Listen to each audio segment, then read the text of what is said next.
Como nos prepararmos para o fim dos tempos? Não precisa ser teólogo treinado para perceber claramente, explicitamente, que o nosso mundo, a nossa geração, encaminha-se para um epílogo, para um final. Jesus, no capítulo 24, que alguns designam como o Apocalipse de Cristo, a revelação apocalíptica de Jesus, trata exatamente do fim e de como a sua comunidade de discípulos, de servos, deveriam se colocar. Isso hoje se traveste de uma importância sui generis. Precisamos nos preparar para tempos difíceis ou mais difíceis. Do ponto de vista nosso, como cristãos, o que devemos fazer? Bem, segundo Jesus, no capítulo 24 de Mateus, nós devemos, primeiro, nos comprometermos com a proclamação do Evangelho do Reino de Deus. Precisamos rever de modo drástico e prioritário o que de fato nós estamos apresentando como Evangelho. É necessário uma reedição urgente do conteúdo que caracteriza a proclamação do Evangelho na atualidade, o que a gente chama de evangelicalismo. É necessário se ter uma repassagem muito grande. Segundo Jesus, e ele fala disso no versículo 14, é necessário uma vinculação irrestrita com o Evangelho. Mas não qualquer Evangelho que é boa notícia, é o Evangelion, boa notícia, mas o Evangelho de Cristo, o Evangelho do Reino, o Evangelho da nova vida.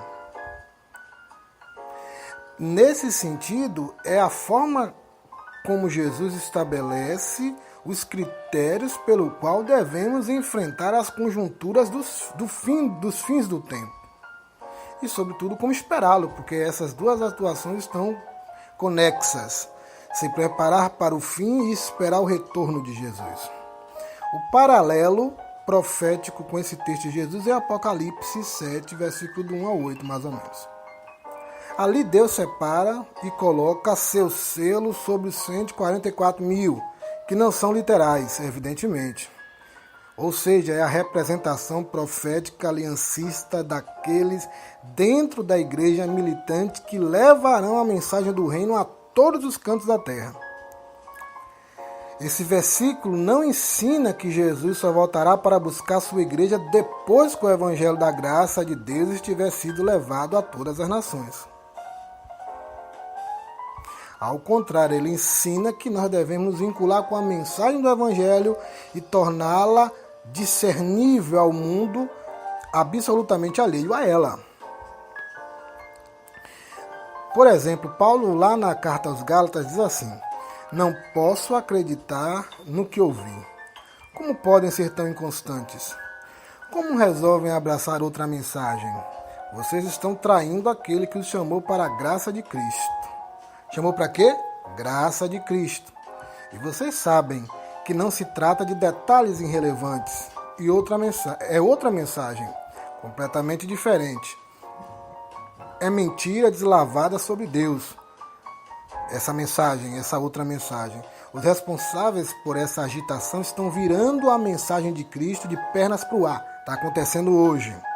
Quero deixar bem claro, se algum de nós, até mesmo um anjo do céu, pregar uma mensagem diferente da verdadeira e original, seja amaldiçoado. Vou repetir.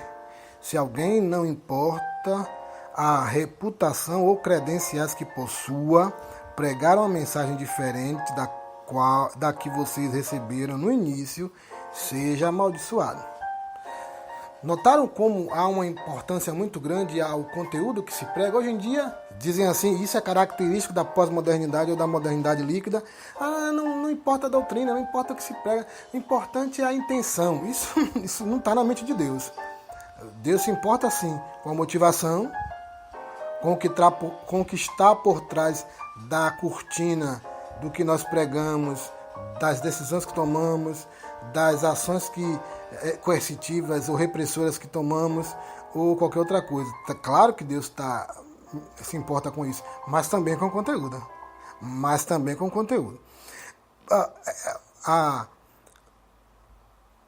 O espírito disso que Paulo está dizendo aqui, você pode encontrar em Mateus 4:23, em Atos 11:20, em Romanos 1:17, em Romanos 15:19, em 1 Coríntios 4:15, em 1 Tessalonicenses 2:9, em 2 Timóteo 1:10, entre outros. O fato é que devemos realmente sim nos preocupar com o Evangelho. Bavinck, na sua obra magna, uma obra de fôlego, a dogmática reformada, ele é claro, muitas coisas tendem a acontecer antes que venha o fim. O evangelho deve ser pregado a todo mundo, o noivo tarda e o mestre dos servos permaneceu em um país distante por muito tempo. O trigo e o joio devem crescer juntos até a colheita. A semente de mostarda deve crescer até se transformar em uma árvore e o fermento deve levedar toda a massa. Ninguém está querendo dizer isso. Hoje o pessoal está falando de bênçãos, de cura. Isso tudo é muito bom, mas não é o conteúdo do Evangelho, não. É, no máximo, consequência do Evangelho. E Jesus é muito claro. Um outro segundo ponto que Jesus nos ensina como critério para nos prepararmos para o fim dos tempos, e está lá no versículo 12 a 13, do versículo 24 a 25 do capítulo 24 de Mateus, é que nós devemos nos preservar da apostasia universal que se abaterá sobre a igreja visível. O primeiro ponto que eu quero dizer é que não vai se abater sobre a igreja invisível. Porque quando pensamos na igreja, nós percebemos a partir de um dualismo. Não, de uma dualidade melhor. Dualismo não. Dualismo é ruim. Dualidade. E qual é essa dualidade? A igreja invisível, constituída dos crentes eleitos e salvos de Deus ao longo de toda a temporalidade, ad tempora,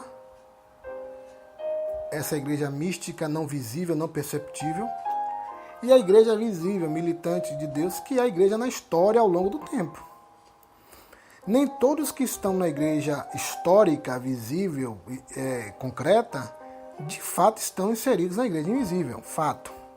Então a apostasia vai se dar sobre a igreja invisível? Jamais. Mas sim sobre a igreja visível, institucional. E, para ser bem claro, versões da apostasia ao longo da história da igreja foram estabelecidas. Por exemplo, século XVI em diante ali foi uma época das trevas, onde quase não se percebia a igreja. Quase não se percebia a igreja. Então, assim, esses pequenos focos de apostasia sempre foram presentes na história. Mas o que Jesus fala nesses versículos que eu citei é uma apostasia em grau máximo. É uma apostasia em nível absoluto. É um negócio complicadíssimo, universalizado. Já está acontecendo. Nós temos visto que hoje as instituições que se dizem igreja estão num processo de apostasia do Evangelho de Jesus absurdo. É só você comparar o que as igrejas estão fazendo e o que Jesus fez. Quer ver um exemplo? Notem como as igrejas lidam com o irmão que tem problemas. E notem como Jesus tratou. Vamos dar um exemplo. Como é que Jesus tratou Judas e como a igreja trataria Judas? Pronto. Pensa um pouco. Você vai ver o grau de apostasia das igrejas que se dizem... Eu estou falando de igrejas históricas. Não estou falando de igreja que se diz ortodoxa. Né? A verdade é essa. Por isso que Jesus vai dizer que nós vamos ter pseudos cristos, pseudos cristoi, pseudos profetas, que vão fazer semeia sinais, semeia megala, grandes sinais, imensos sinais, terata, maravilhas, plenessai, para enganar. Então a segunda atitude frente aos eventos históricos esmagadores do fim dos tempos é se proteger e se preservar da apostasia, tanto de natureza espiritual como doutrinária. O final da trajetória humana, no que tange ao plano da redenção, será terrestre, vai ser fortemente marcada por um alto grau de relevo no que tange ao engano e à perversão. O engano e a perversão, dito de outro modo, vai chegar a níveis insuportáveis. Isso já está predito, gente. Quer ver um exemplo? Eu podia citar vários, mas eu vou citar um, literalmente, né? Até porque a gente não tem tempo nesse podcast. 2 Timóteo 4, 3 ao 5, diz assim: você descobrirá que daqui a um tempo o povo não vai mais ter estômago para ensino sólido. O povo só quer experiência, né? No entanto, vão se encher de alimento espiritual estragado, mensagens cativantes que combinam com suas fantasias. Nossa Deus, parece que Paulo estava vendo agora, não foi? Eles vão virar as costas para a verdade. E aqui é verdade com V maiúsculo, porque tem verdade V maiúsculo e existem verdades com V minúsculo e plural. Não é essa que ele está dizendo, é a verdade com V maiúsculo singular. Então essa verdade singularizada, singular, pontual, eles vão virar as costas. É isso que, ó, que Paulo está dizendo bem antes. Vão trocá-la pelo quê? Por ilusão. Nós vivemos a era da ilusão. As pessoas não querem mais verdade. Acho que sofreram tanto que só querem ilusão. Querem ilusão no casamento, querem ilusão na família, querem ilusão na igreja, só querem ilusão. Mas você esteja atento ao que faz. Encare os tempos difíceis junto com os bons. Mantenha a mensagem viva, glória a Deus. Faça um trabalho bem feito como servo de Deus. A expressão que eles usaram, que Paulo usa para não aguentar, anexontai, quer dizer, não ter mais nenhuma disposição para. Você também vai ver isso em textos como 2 Tessalonicenses 2, do 3 ao 7, do 7 ao 11, 1 Timóteo 4, do 1 ao 5, né? Então você vê nesses textos aí essas coisas. Bom, William Barclay, nos seus comentários ao Novo Testamento, fala assim: um falso líder é um homem que se empenha em propagar sua própria versão da verdade antes que a verdade tal como está no Jesus Cristo.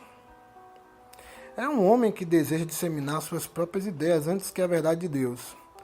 E, por sobretudo, é um homem que trata de reunir a outros a seu redor antes que levá-los ao Jesus Cristo. Tem muita gente aí, sobretudo os escribas que estão em púlpitos, né, fazendo a sua vontade, sendo políticos, tratando do politicamente correto, com medo de confrontar o rebanho, porque querem manter o jabá, querem manter o seu dinheirinho. Políticos que vivem num nível de politicagem absurda. Esses são os líderes que propagam sua própria versão da verdade. Jesus disse que fazem parte da apostasia. William Hendrickson, outro comentarista do Novo Testamento, fala assim: a razão por que esses serão dias de tribulação para os verdadeiros crentes, tanto que se verão gravemente perseguidos, é que cada vez mais muitos apostatarão da fé, aquela mesma fé que durante algum tempo confessaram com os lábios. E ninguém apostata da fé fora da igreja, se apostata da fé dentro da igreja. A apostasia da fé é uma característica prioritária da igreja, é exclusivo de quem está na igreja. Eu não posso apostatar de onde eu não estou. Isso aí é uma coisa muito, muito clara. Muito clara, muito clara. Eu ainda vou mais longe. Eu vou citar aqui o comentário bíblico NVI. A sã doutrina será rejeitada, sendo grandes demais suas exigências. E são, né? Perdoar, para alguns, para muita gente dentro da igreja, perdoar é uma exigência grande demais. Tem igrejas que não conseguem nem perdoar, não recebem carta de reconciliação, usam circunstância e conjuntura para justificar. É uma coisa absurda. Bom, em vez disso, sentindo coceira nos ouvidos e desejando simplesmente serem entretidas, as pessoas juntarão mestres para si que lhes dirão somente o que querem ouvir. A verdade ainda será ensinada, mas elas se recusarão a dar ouvidos a ela, preferindo voltar-se para os mitos. Eita, como gostamos de mitos, né? E tanto mito aí. Eu não estou falando mito da mula sem cabeça, não. São os mitos evangélicos, né? Eu não quero nem entrar, mas tem um monte de mitozinho aí que... Ai. Paulo, tá certo. Então, assim, dentro disso aí é importante a gente ver claramente, Jesus no versículo 24, do capítulo 24, vai falar claramente da montagem do império do anticristo, que já está nos seus retoques finais, já está nos seus esboços finais. Veja bem o que Paulo fala sobre isso em Atos 20.